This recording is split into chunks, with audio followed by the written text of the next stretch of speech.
Staf Ahli Bidang Hukum dan Reformasi Birokrasi Kementerian Perhubungan Umar Aris melakukan operasi angkutan lebaran di Pelabuhan Tanjung Api-Api Minggu 3 Juli 2016. Menurutnya, dirinya bersama tim perhubungan melakukan monitoring dari segi pelayanan dan aspek keselamatan berlayar.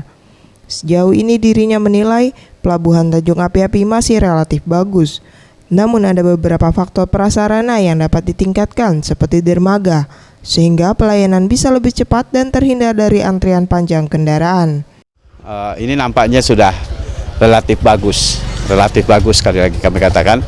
Hanya memang ada beberapa faktor yang perlu kita tingkatkan, misalnya prasarana dermaga, sehingga pelayanannya agak cepat, tidak hanya satu persatu seperti ini, karena kita lihat masih ada penumpukan di sana. Itu kesan saya pertama.